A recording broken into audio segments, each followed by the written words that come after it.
We are on our way to Karongi district, that is 140 kilometers away from Kigali, with over 2 million coffee trees. Now we want to find out how sustainable it is, as well as how the coffee value chain can be strengthened. I wouldn't say that Karongi district is the leading countrywide in terms of coffee production, but we are among the top producing regions. But look, if we can make over 1,000 tons and we are only 8 cooperatives, then we can't fail to make over 10,000 tons. I have been working in the coffee sector for over 8 years now. I started when I was still a secondary school student, when I planted over 200 coffee trees, and later when I finished, I continued taking care of them and I started making profit. I increased the scale of land, and today I have over 1,300 coffee trees. In a year, I can make around 700,000 Rwandan francs and make a profit of about 400,000 francs.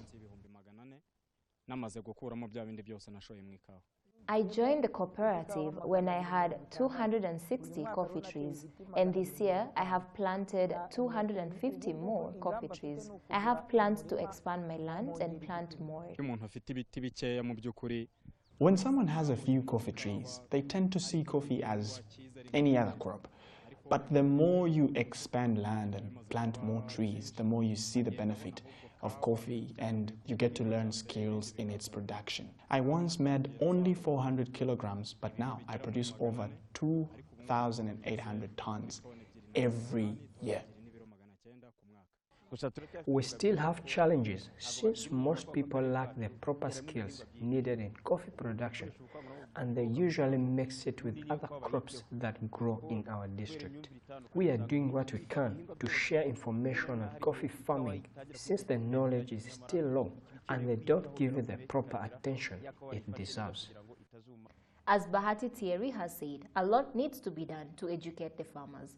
The government of Rwanda, in collaboration with Japan International Cooperation Agency, have a 3-year coffee upgrading program that started 2 years ago. Here is more on that.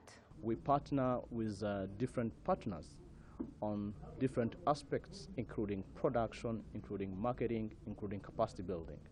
So with the aim that, because this is our major export, that how can we do better, how can we respond better to the market demands. So in the same perspective that we engaged with the JICA, which is the Japanese International Cooperation Agency in Rwanda. So we ventured in this almost 2 years ago. How can we do something specific with coffee? So that was the coffee upgrading program. So where we see now, let's see the status, the scenario in Rwanda, and with different experts that they could be able to mobilize, together with the technical teams, together with the national resources, being farmers, being processors, and all other agencies, what can be done so that we can move to the next level. And nearly 40% of GDP is from the coffee in this country. Nearly 2 years already finished and 1 year more remained. So our objective is, of course, increase the productivity of the coffee and also increase the quality of the Rwanda coffees. At this moment, there are over 70 countries in the world producing their coffees. So it means very heavy competitions. So the Rwanda people, producers, and as well as the processors and retailers, all the people concerned with the coffee industry should think about how to make the strong brand into the international market.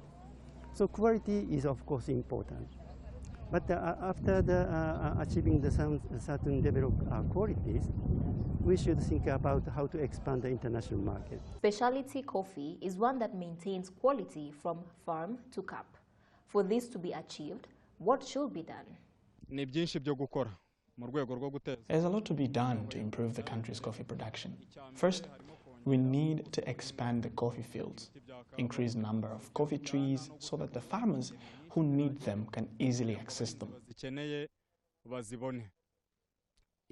Another thing would be for the government, the Agriculture Board, NAYEB, to work closely with the farmers to teach them how to take care of their trees and their entire coffee farms to increase the yields so that the farmers are more motivated to even allocate more land for coffee farming.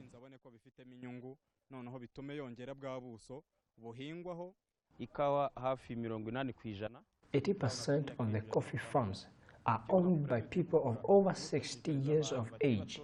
For us as a cooperative, we are sensitizing the young people to take up coffee farming.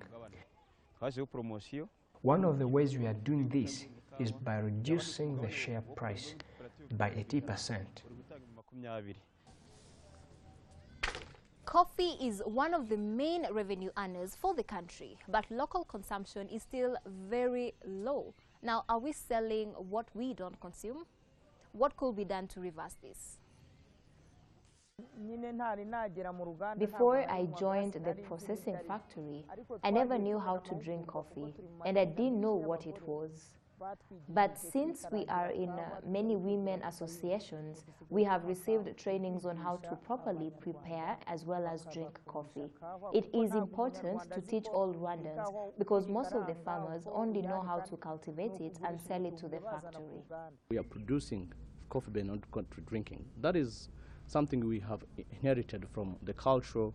When the coffee was introduced, Rwandans were told this is something for cash crops, so don't touch. It is for revenues. But I can guarantee you we are doing with all our efforts with different partners to teach, to change that culture.